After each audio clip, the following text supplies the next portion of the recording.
a very special episode of the Beard Out Podcast, the podcast where we talk about two of the greatest things in the world, beer and Weird Al. And, oh, yes, I love a good manual sound effect. Analog, baby. That's right. Yeah. And if you think that voice is familiar, it's because that voice is familiar. First of all, Robert, welcome. Thank you for having me, Lauren. Yes, this is your fourth time here, at least something like that. Between your show and my shows, we've done 7 episodes or something together. I think so. I feel like it. Yeah. Gosh. Well, it's like old hat talking to you. I was like, oh yeah, all right. No, I'm just gonna do that later. It's fine. It's no problem. It's no problem. Yeah. I know, because we talked about. Well, okay. So those of you who listen to this show, heard my discussion with Eric Appel, director of Weird the Al Yankovic Story. And, Robert, you were the one here where we willed Weird the Al Yankovic Story into existence. So I felt like you were an appropriate follow-up. Yeah, no, thank you. No, it's funny, too, because you and I, whenever I come on here, we're always looking for the cross-section between Weird Al and movies. And there's been a lot of them over the years, obviously UHF and now Weird.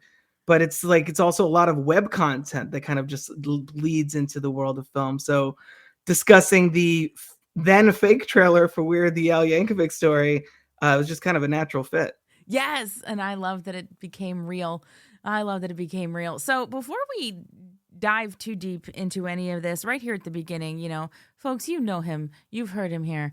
Robert, tell the people what your shows are, what you're all about. So I'll put links in the show notes, as I always do. But, pitch yourself, my friend. Yeah, absolutely. So I have 2 shows under the Crooked Table Productions banner. One is Close Watch, where we get to know our guests through the movies they love. And then Franchise Detours, where we believe no movie series travels in a straight line. So throughout 2023, we did Planet of the Apes, we did Teenage Mutant Ninja Turtles, we did all of the X-Men films. And then going into 2024, started taking a little bit of a hiatus at the top of the year, but then starting in March with the 3 Flavors Cornetto trilogy. So Shaun of the Dead, Hot Fuzz, nice. The World's End. And then I think we're going to go into the Rocky franchise, Rocky and Creed, which I've been holding on. I've been trying to get that into the schedule for a while. As you know, Lauren, sometimes you're it's on the vision board and then it takes a while to finally get there. And you're like, I can't leave this hanging up here any longer. I just gotta make it a reality. So that's me and the Rocky franchise. I love that for you. And, I have to say, and this surprises a lot of people when I tell them, because it's so off brand for me, but I love the Rocky movies so much. I love them. I actually haven't seen any of the Creed movies. I stopped at Rocky Balboa. I haven't gone any further. I will. I plan on it, because I feel like, oh man, they're really reinventing things. But Rocky 2, and then, I must break you. I love all of it. It's so good. And then with the Weird Al connection, the Rye and the Kaiser, or the Rye or the Kaiser, I suppose. Yeah, that's true. I mean, did he at some point in one of them? Does he have a deli? Doesn't Rocky have a deli?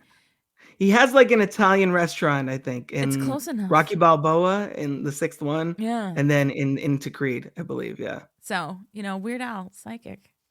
Exactly. Hey. He knows. Yeah, I love what you're doing with all of that. And you're the reason I watched the last Pee-wee movie, Yeah, that's right. No, we've talked about the Ace Ventura films, the Pee-wee films, R.I.P. Paul Rubens. Mm-hmm. UHF, Weird. We talked about a lot of, that's what I'm saying. Yeah. It's just episode 8 or something. So we've talked so much. It's great. It's great. If people enjoy this dynamic, there's lots of content out there for you to, it's so true. To seek out. I really should I should compile it. You know what I mean?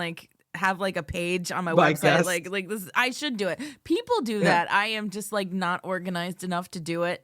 But you would have the longest, you and Russ would have the longest guest spot. He's not even a guest on my show anymore. You know what I mean? And you barely are either, because it's what are we doing now? Rob's in the neighborhood. What's happening? So what are we doing now? This was your idea. So you tell us what is happening here. So in our infinite search for Weird Al and movie related content, We did American Psycho. I think is the last time I was on. No, Yes. I don't remember. One of the was No. that the last time I was on here, or was No. the Weird one? The last time you were on was Weird because we did an Okay, episode right before Weird came out because like who else was preview. preview, and we were wrong Yes, about so many that's things, right. but I love that we were wrong about so many things. Right, we put it out there.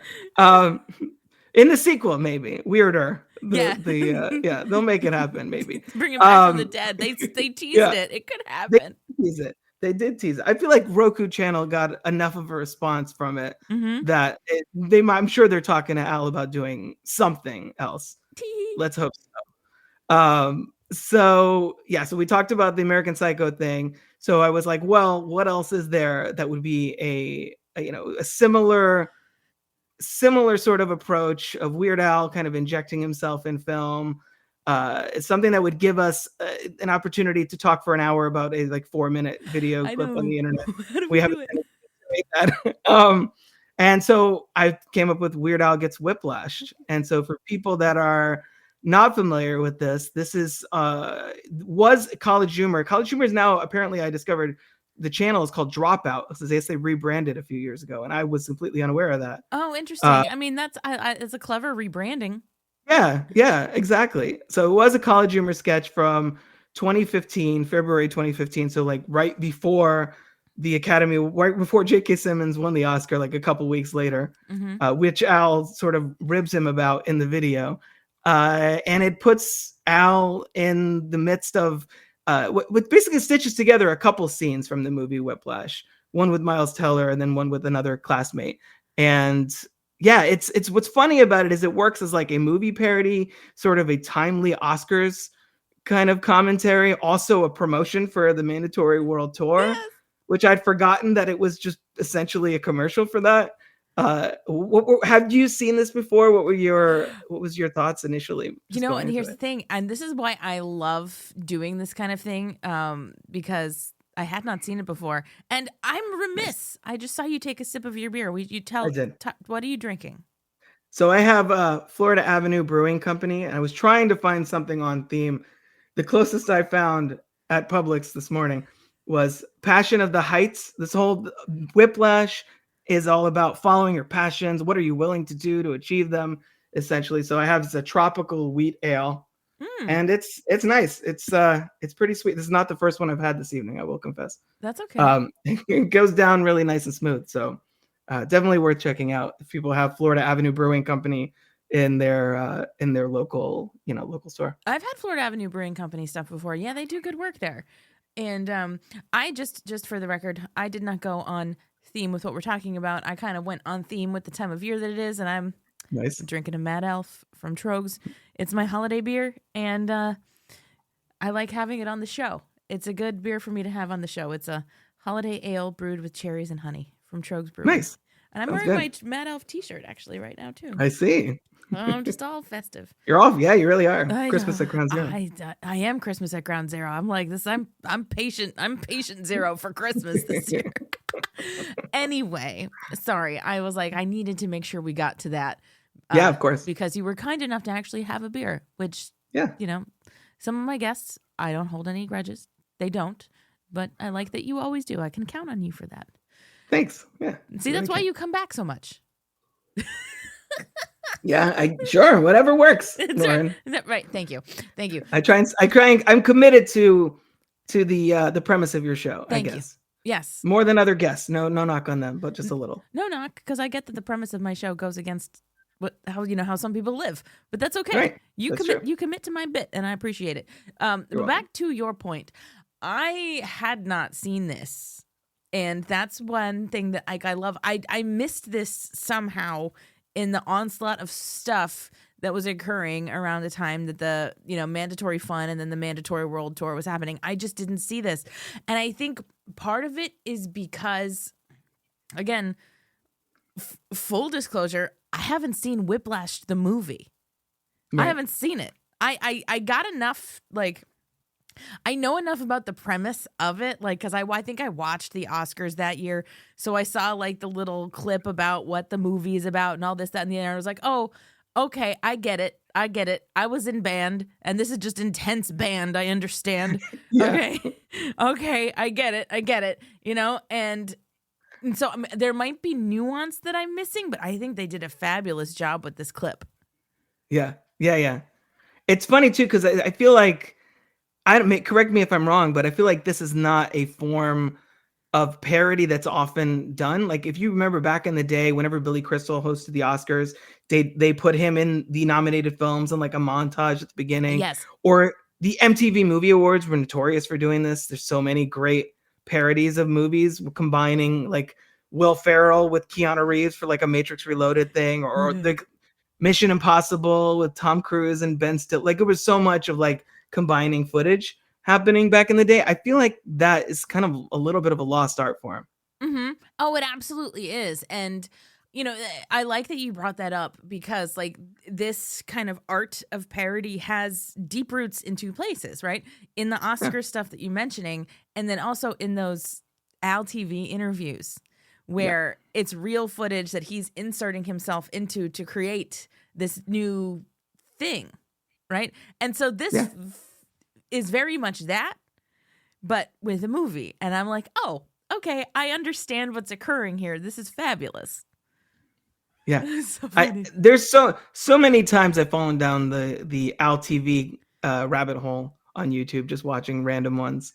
It's so much fun. It happened to me today. As I was rewatching this clip for our conversation, I went to this, and then maybe you haven't. I don't know if you've seen this one, but there's another College Humor sketch with Weird Al where he's in the last band on the Titanic. Oh, that sounds familiar, but I have to rewatch it. Oh, that's my funny. Lord. It's great. Like, it's not really so much a movie thing as it's just Right. like, what if Weird Al was in the last band on the Titanic? Right. He's done, I mean, and we probably talked about this a little bit last time when we did the American Psycho thing, but he's done a remarkable job just like adapting to the age of web media and just popping up everywhere. Yeah. So good. Like, I feel like that a lot of younger people probably have, that was probably a lot of people's first exposure to Al, was a lot of just like cruising YouTube because kids are constantly on that site. And just he's like College Humor, and he pops up in like the Nerdist stuff, and then like Comedy Bang Bang, and like he's just all over podcasting and web videos. Yeah, and I mean, yes, that was the genius to how Mandatory Fun was released, right? Because there was a music video every day for a week on a different one of those sites. So it's like, this is where we are now, and I love that's where his like focus kind of went. And I think this was the perfect bridge because Mandatory Fun being his final proper album, nearly 10 years ago, which makes me very sad. I've never gone so long as a human without a new Weird Al album. And I'm like, shake it. I'm like, you got more Weird Al music for me? Like, I need it. But I love what he's doing. And this absolutely cracked me up. And my first impression when Al walks in this Weird Al Gets Whiplashed video is I love it when he's filming for something and they make his hair look perfect. Right. Yeah. This is like the perfect Weird Al. It's like, oh, somebody did his hair. Like, this isn't just how it dried. Somebody did his hair. I'm like, okay, so this is serious business. And then there's a music stand with sheet music on it. And I don't know if you noticed this, but at no point does he ever look at it. Well, he knows the song by heart. Right. Well, of course. Of course he does. Yeah. He wants to be perfect. That's the whole premise here. He's like, no, he's been preparing.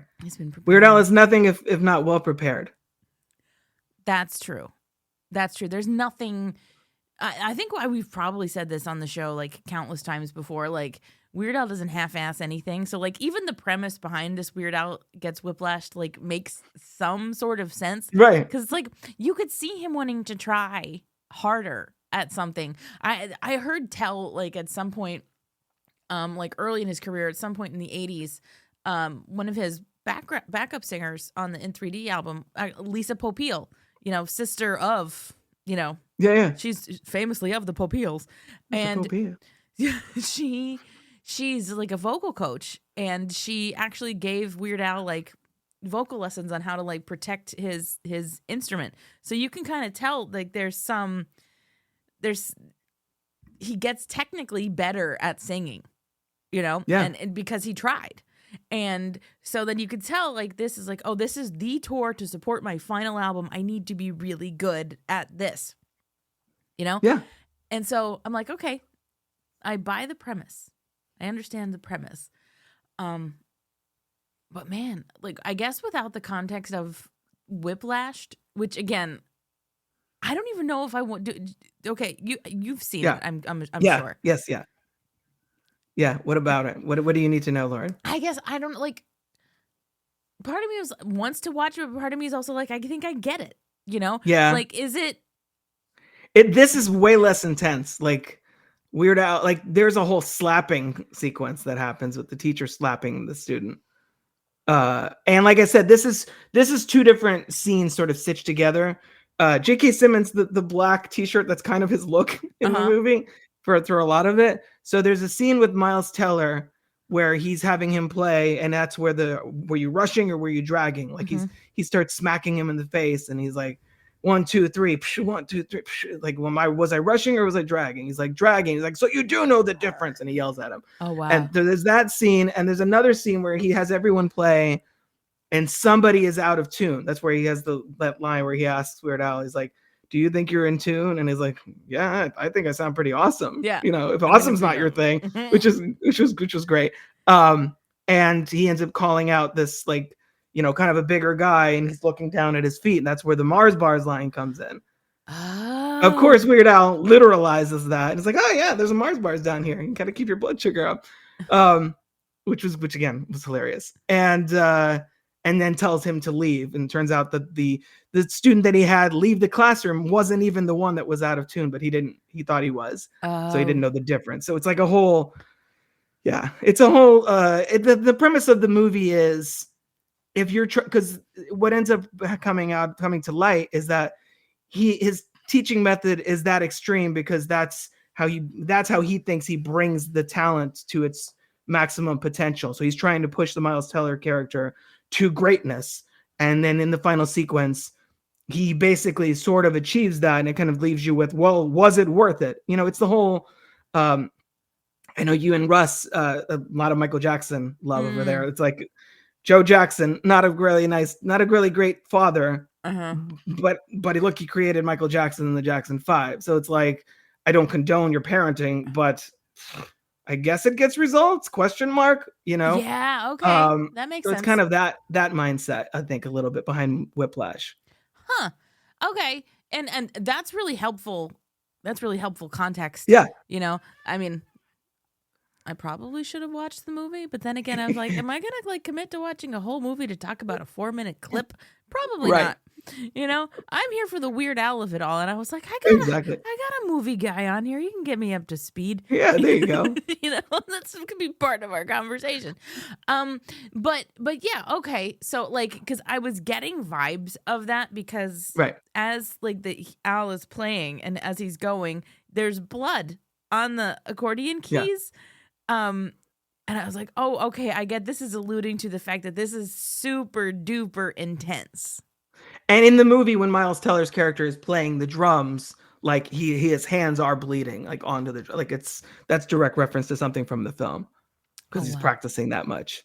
So it says a lot about Al that he's like, yeah, well, we need to first of all tone it down a lot for the sake of comedy, but then even so, even in this video, he's reacting how us, the audience, are reacting when we watch this movie. Like, whoa, like this seems like a little intense.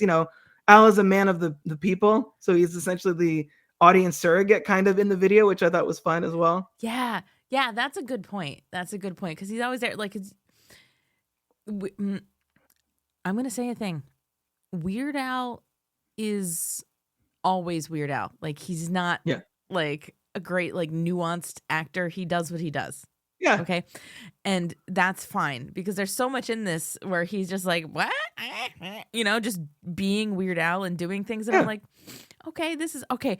But you can see in his face, like when J.K. Simmons is doing something that like is too much. You're right. Weird Al is the audience surrogate, and he's just like, really? And I love that bit where it's like, well, if you don't like awesome, then I guess, you know? Or when he's doing the clapping and he's like, and he starts too soon. He's like, "Are you ready?" And he's like, "Yeah." Yeah. Like frustrated, like kind of exasperated Weird Al. It's the reason that the Eminem LTV is one of my favorites because it's like, yes, yes, I get what you're saying. All right. Know what I'm saying? Yeah, exactly. I love Weird. That's I think it's one of the funniest Weird Al modes. Is like when he like at his wits end, essentially. Yeah, that is one of the funniest, you know. And there's so much in here that it does show the range, and it does show various Weird Al modes. Like he gets there and he's like, "Hey, I got this tour coming up and I just want to, you know, be the best I can be." And that's very real, right? Again, like we were saying, like that's something very real. Like he'd want to like really bone up on stuff. And then he starts playing the accordion and it's like, first of all, he's so good at the accordion. Yeah. I have very recently come into the possession of an accordion. Ooh. Have I mentioned this? I don't think so. It is difficult. I would think so. And this is coming from somebody who's been playing the organ since I was 6. Uh-huh. And so like I get how keyboards work. I understand all the chords. I get the whole thing. And playing an organ, you're playing with your right hand, your left hand, and also your feet. I mean, so I'm like, I'm also not a stranger to having to do several things at once to play an instrument. But the in and the out and the chords and the buttons, I don't know what the buttons while you're do. playing, and it's all arms basically. It's a lot, you know. And I think my accordion, it's old, and I think it's a little too big for like me as a person. I'm only 5'2", and this accordion is huge. So I think I just have a difficult time making it do the stuff, but like I make it make sounds. But so now I'm like, so I can appreciate like him just kind of sitting there, you know, like I'm like, there's so much happening. Like I think we take for granted how good he is at just that instrument because it's like, oh, it's just the accordion. No, but it's like he's really freaking good at it. Yeah, he is. So and speaking of staying on theme, doesn't he say this name of the song is like the beer barrel polka or something? It's the beer barrel polka. Yep, it's a classic polka. Nice. Yep. All the growing up in Pennsylvania, all the polka bands at the church bazaars over the summer, they would all play the beer barrel polka. And so you got that one, and then they would go into my personal favorite, the Pennsylvania polka, which actually had lyrics to it, which was crazy. Really? Yeah, strike up the music. The band has begun. The Pennsylvania polka. Oh yeah, isn't that also in? They play that in Groundhog Day. Because he's in Pennsylvania. The Pennsylvania polka. Throughout the whole movie, like it's like the soundtrack to the town of Punxsutawney. Yeah. It's funny when you think about everything that Weird Al has done to popularize and or normalize polka in the mainstream too. Mm-hmm. Through obviously it being sort of his instrument of choice, the accordion, but also every album with the polka medleys and everything. Like he's made it so that people are now, I often sing along to the polka medleys with the melody and everything. And it's like, I think people underestimate how he's sort of almost single-handedly brought that genre into as close to the mainstream as he can, at least. Yeah. Yeah, oh, for sure. And I think that's very interesting, that point alone, because for me, again, growing up in the part of Pennsylvania where I did, polka was everywhere in the summer. Like the bands that played church festivals and bazaars were polka bands, you know? So I grew up hearing polka all the time.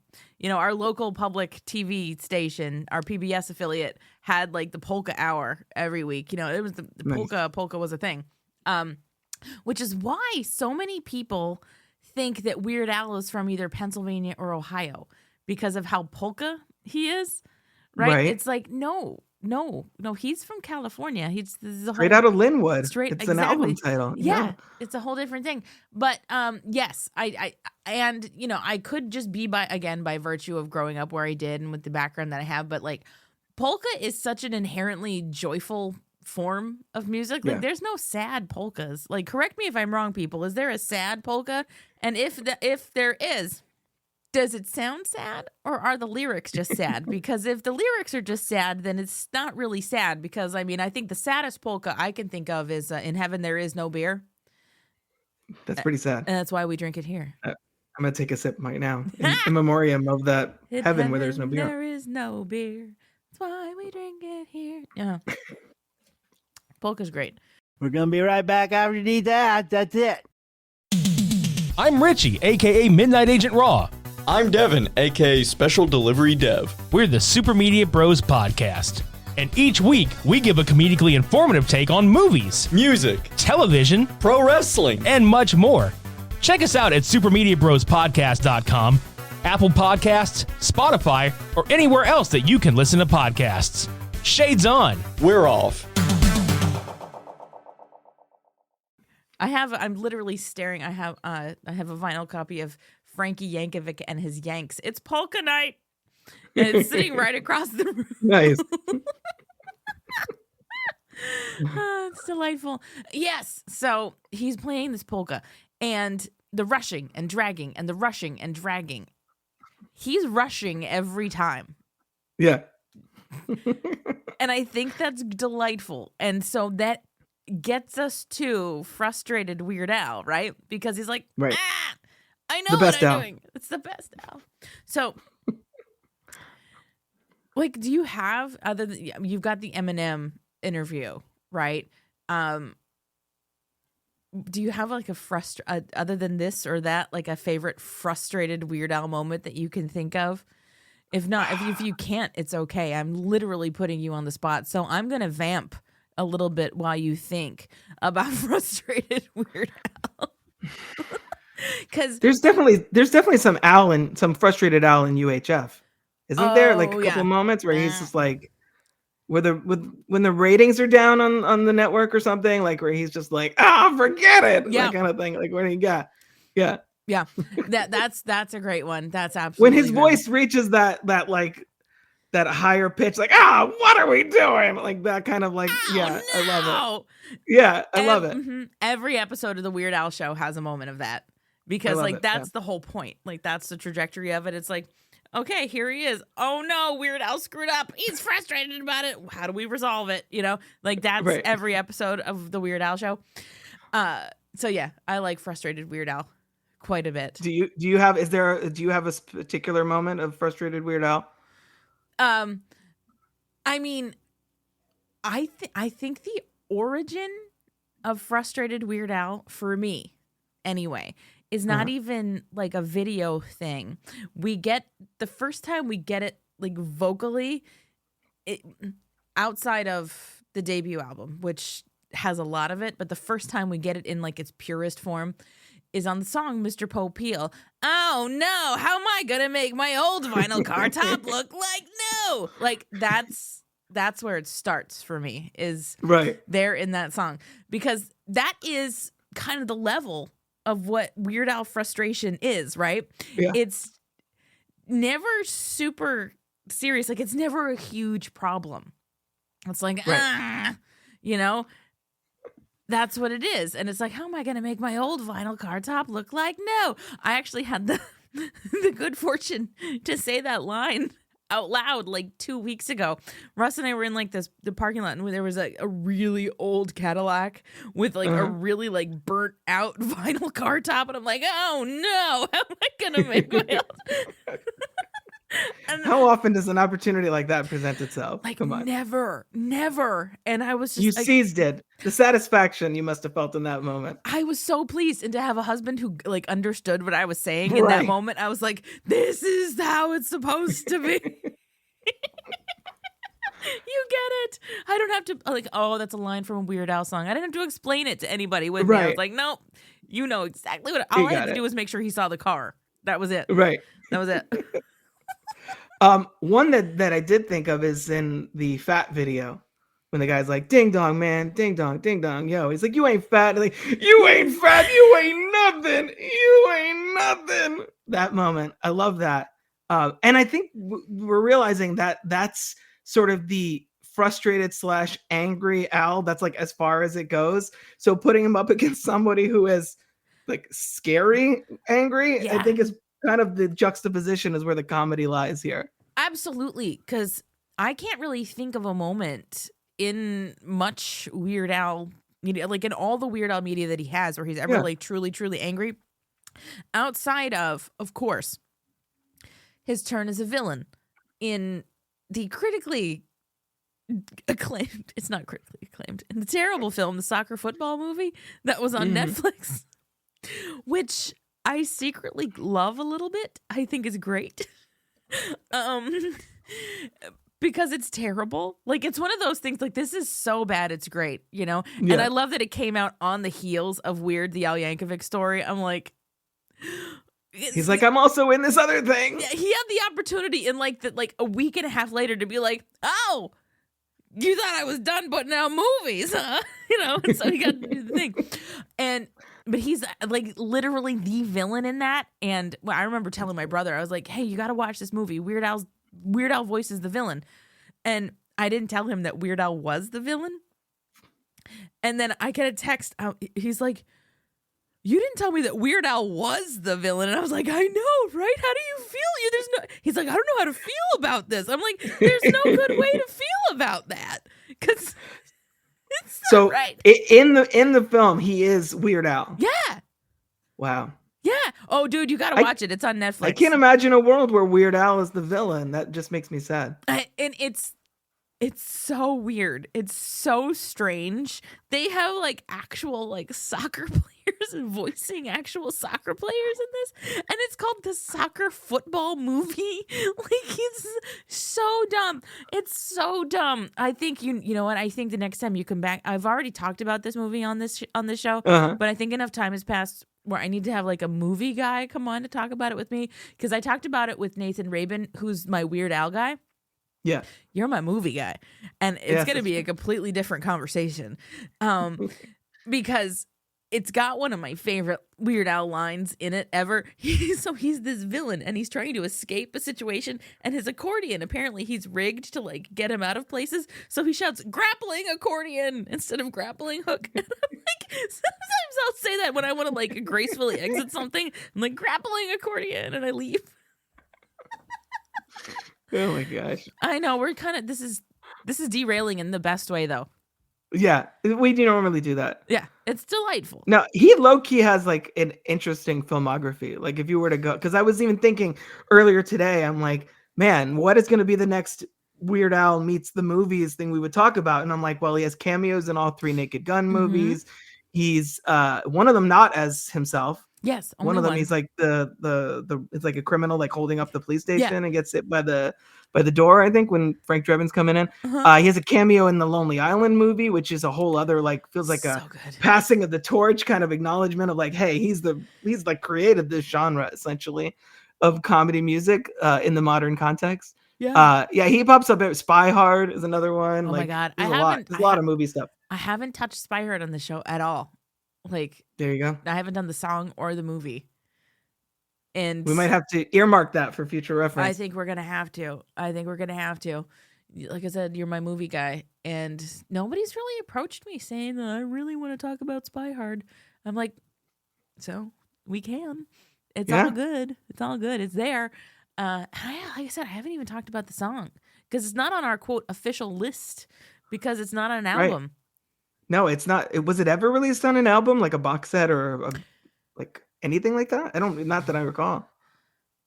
It's on. I know I have it on vinyl because it's in the Squeeze box set. Okay, that might have been the only place that he released it. Like, it's on the Media on a Rarities, Weird Al release. Yeah. As far as I know, which is wild. It's wild to think, because I mean, you've got the Al in the box, the permanent record, right? Which the only thing on that you couldn't get anywhere else is Headline News, the Crash Test Dummies parody. But yeah, the whole Last LP in the squeeze box is just stuff that you can't hear anywhere else on a Weird Al record. So it does not lend itself to throwing it on and just having music play. Right, that's true. You know, because you're going from like Spy Hard to the Japanese version of Jurassic Park. Jurassic Park is a good. Like he sings the whole song in Japanese. That's amazing. Jurassic Park is what it's called, I think. And I'm like, oh my God. So he does that. And then, there's just so much weird stuff on it. But, yeah, I have it there. So we can talk about Spy Hard. I think that's great. Yeah. We got all this. It's movie Weird stuff. Al doing a James Bond theme. I mean, what's not to love about that? There's nothing not to love about it. I think it's great. And I haven't watched the movie Spy Hard in such a long time. I think Neither have I. It would be fun to revisit. Yeah. Let's do that soon. I'm actively planning in front of my audience to make sure let's do that sooner rather than later. Let's not wait like a year to have you back on again, because that's what happened, and let's not do that. Well, I'm gonna have to have you on my show because I just told you I have 9 Rocky movies that I'm gonna need guests for. So you'll have to let me know which ones you're interested in. Oh, any of the first 6, I guess. Any of the first 6. I mean, I'll volunteer as tribute for 5. I don't hate that as much as most people do. Yeah. So let me know. All right. We can do it. His hat in 5 just cracks me up. He's got a little little bucket hat flipped up in the front. He's like, I'm rocking. Yeah. Whatever. I can do what I want. Wow. So this is now Weird Al After Dark, like behind the scenes kind of thing at this point. Yeah, why not? Yeah. Because first of all, like this Whiplash thing, I love how there's 3 false endings to it. Yeah. Like, again, I was watching it and I was like, oh, okay. And then he came back. And it was like, oh. And then he came back. I love when he yells at him and Weird Al's hair blows. Yeah, that was great. I think that's the most cartoony thing that occurs. I think so. Whenever I see these kinds of things, I'm always I'm always really impressed the way that they stitched them together so seamlessly. Because I had it on earlier, just was watching it one more time before we had this conversation. My wife was there and she's like, "Oh, how'd they do College Humor? Got Weird Al and J.K. Simmons for this." I'm like, "No, that's footage from Whiplash." Because it's like if you didn't know any better, you'd be like, hey, they got these 2 in the same room together to actually do a parody of it, because it's production wise, it's pretty smooth. You have a couple shots from behind of clearly a body double wearing the black t-shirt or whatever, but for the most part, it's pretty well done. It is really well done. Yeah. And it took me, I was probably about halfway through it before I was like, okay. You know what I mean? Because I thought the same thing. And I don't know if that makes me a bad Weird Al fan or just dumb, but I got it eventually. I figured it out, and because I should have known that this was out there. This has been out there for almost 10 years and I should have known, but I just didn't know. And then you get to the false endings on it, and he's like, well, you could find all of my show dates at weirdal.com. Why didn't you tell me? No, he slips the promo in really smoothly, up front, where he's like, "Oh, I'm going on the mandatory world tour. It's gonna be 100 cities. It's gonna be huge." I love that. I love that he's Weird Al's always selling. Yeah, he's never not kind of putting it out there. It's true. I caught that tour twice, so he did all that for me. There you go. Yeah. But you didn't even see this video, so it just through osmosis it made its way. Right. I just knew that it was happening, But yeah, I didn't need an advertisement to tell me that the mandatory world tour was happening. I just knew it was happening because this is how I live my life. I would be remiss if I didn't mention how unflinchingly Weird Al takes a chair to the face. Yeah. He doesn't move. He just gets hit with a chair. Now, question for somebody who has seen Whiplash. What happens to the person in the movie that gets hit with a chair? Do they actually get hit with a chair? I think they dodge it.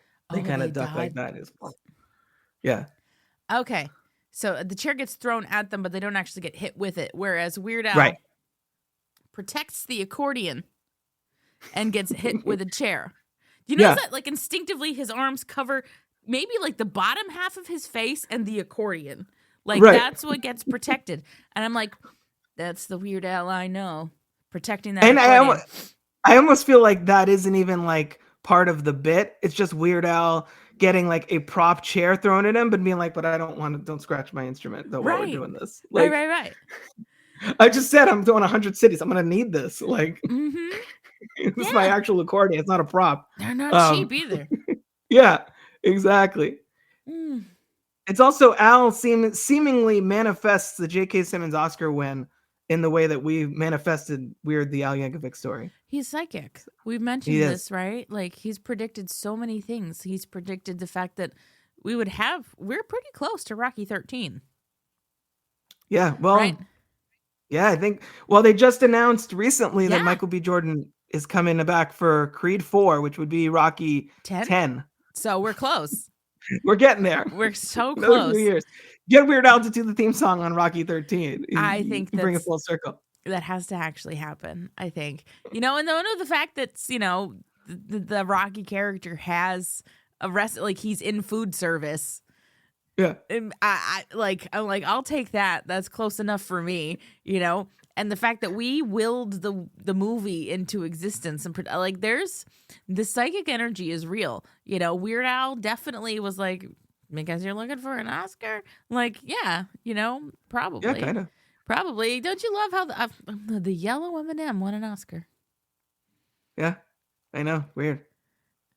I'm still a little salty that the Captain Underpants theme that Weird Al didn't get like any love, because that's a really cute and fun song and a great movie. Slaps so hard, and that movie is so funny. My daughter, who's about to turn 7, like any day now, she is hardcore into the Dogman books, which are by the same guy that did the Captain Underpants books. And it's like, I feel like the whole property, like Weird Al needs to get his hands more into the movie world, I guess is what we're saying. Mm-hmm. I think, you see whenever he does, you and I spend an hour talking about it. American Psycho, Whiplash, even the Weird Thing. Like, I think the next thing I want to manifest is more Weird Al in the movies, whether that means in front of the camera or writing things or theme songs or like parodies, like this video. It's a lot of fun to see him kind of play in that world. I love him playing it. I'm going to take this one step further, because I feel like you and I together on this show have some kind of a power to make things happen. So we made Weird the Al Yankovic story happen. The next thing I want, it kind of takes your wish one step further. I want him to write a theme, a song for some movie that is eligible for Oscar consideration. I want Weird Al to win an Oscar. That's what I want. And I think, because the opening of UHF is him trying to take the Oscar off of the thing in the Indiana Jones parody. Yeah. And I want him to actually win one. He's got his Grammys. Yeah. I want him to win an Oscar. I think the Emmys are coming up, and the Weird movie is up for Emmys, right? So I mean, he's a G. He could be an ego at some point, and then who knows? Maybe we get a Weird Al musical. I feel like that lends itself pretty well to the stage too. Like, I think that would be really fun. That would be fun. And with the end game, Radcliffe's always on stage anyway. Yes. With the end game for Weird Al to be an EGOT. That's all I want. You think Radcliffe wouldn't sign up to like play Weird Al on stage for a few months? Come on. Yeah. I think he's like, anything that gets me further away from Harry Potter, I'm all about it. Yeah. And he's so great. Didn't he win an Emmy or got at least a nomination or something for that? He sure did. Yeah. So they've got, and the Emmys haven't happened yet. So those are still yet to be determined. Maybe it's a Golden Globe, something. He got like a bunch of nominations for Critics' Choice or something. Yeah. Yeah. They got a lot of stuff already, and the Emmys are still like forthcoming from it, because they might have been delayed because of the, I don't know. I'm not a movie person. I was just like, all I knew was Eric Appel agreed to be on my show, and then a bunch of strikes happened, and then he didn't talk to me for a while, and then it ended, and he was like, okay, I can talk now. I'm like, Yeah. cool, yay, okay, thank you. Did you ask him if there's any more talk with Al about more stuff? No, More but anything? but the door is open for me to email him with any further questions I may have. Ooh, there you go. So I can do that. I can find things out.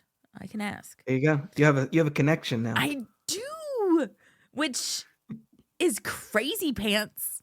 Yeah.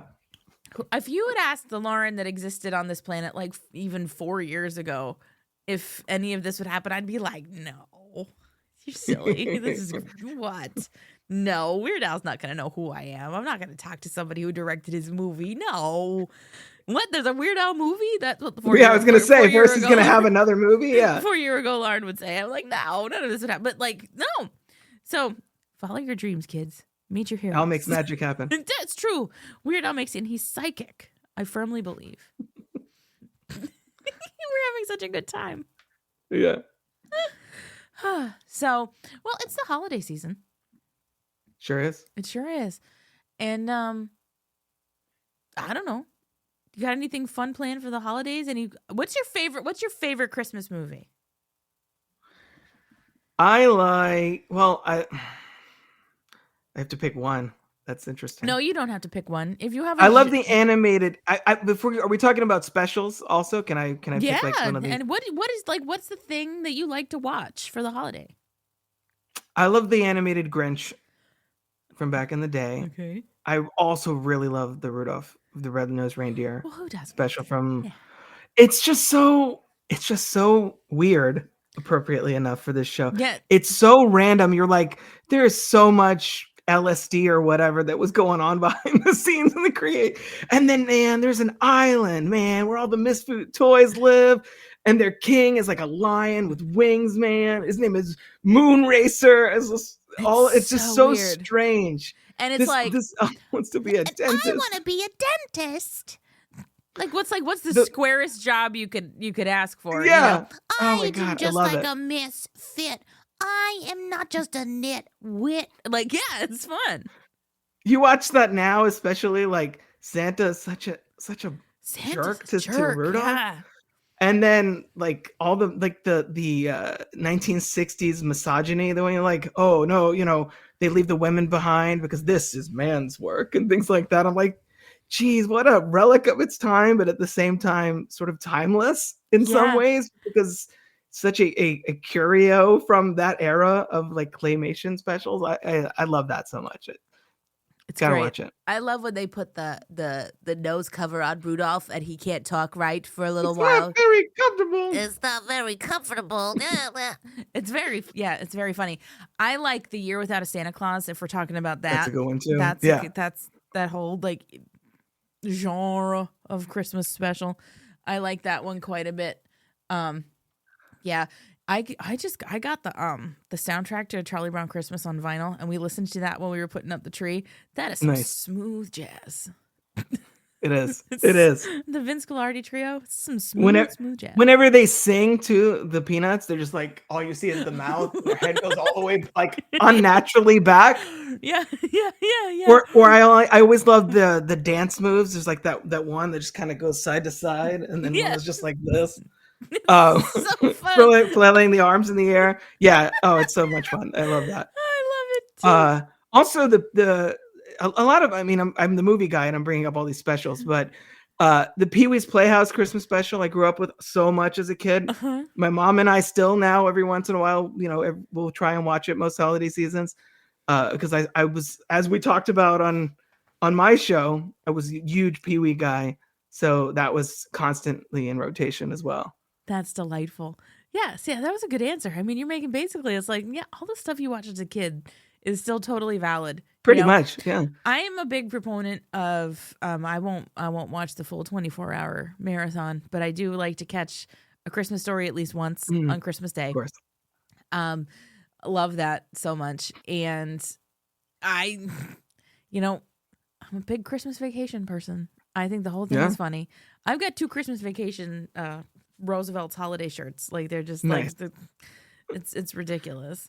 So I have a very good time with all of that. But yeah, so Russ and I have started making a little tradition to ourselves to try and find like the worst like cheesiest Christmas, like low budget, like not even B, like dumb Christmas movies to watch. Uh-huh. And so, and we enjoy them. Like, we're not even watching them ironically. We're just like, okay, this is the genre. Like, this is what it is. Like, what can we appreciate about this? So like Santa Claus Conquers the Martians level or lower than that? Oh, Is it there's even lower than that. There's that, but I mean, there's a lot of just like Hallmark level stuff, so like the Okay, very yeah, formulaic yeah. thing. But we found one that was a Netflix original from last year called I Believe in Santa.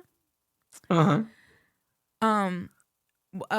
About a couple, they get together like early in the movie, so there's not even a whole lot of that like will they, won't they thing. Right. She is a writer for like an internet company or whatever. So she writes for, just like it's like a, they just need her articles so they can get ads, right? But she famously hates Christmas. She ends up falling for this guy around the 4th of July. And they have this great like romance, and she's got a kid who's like 9 or 10. And they become this like cute little family unit, and then Christmas rolls around and she finds out that he's obsessed with Christmas, and it takes her aback, and she's like, oh, I don't know if I can deal with this because she hates Christmas so much. Right. And she was like, okay, like she kind of like opens herself up to the holiday a little bit, and then she comes to find out that her full ass adult grown man boyfriend believes in Santa. And that is a step too far for her. And chaos ensues. And it's got a heartwarming ending, as a Christmas movie of that ilk is wont to do. Naturally. But it was something else. I'm like, I don't know. This one is different. But yeah, it's on Netflix. It's called I Believe in Santa. The male and female lead in it are an actual married couple in real life. And the female lead, I cannot remember her name, but she was the replacement Lori on that 70s show. Okay, yeah. So it's her and her husband, and he wrote it. And it's a lot. It sounds like a lot. It's a lot. So that's what I it's a watched good time. before Recommend it. this today. I mean, I don't like not recommend it, Recommended with an asterisk. Yeah, it's just like, know what you're If you're getting into that kind of thing. but Yeah. have a good time. Have fun. So, Yeah. So that's where we're at. Do you have any closing thoughts about Weird Al Gets I don't Whiplashed? know. I realize we have gone. This is I how feel this show like- goes. Yeah, it's true. I feel like my closing thoughts were kind of more Weird Al in the movies. The kind of the thing I said.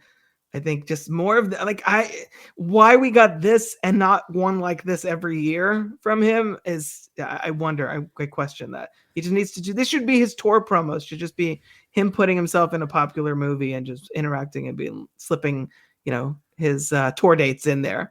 I like more of this. I love is what I'm that. saying. Yes, I think that's great. Yeah, Weird Al, just insert yourself into more movie stuff.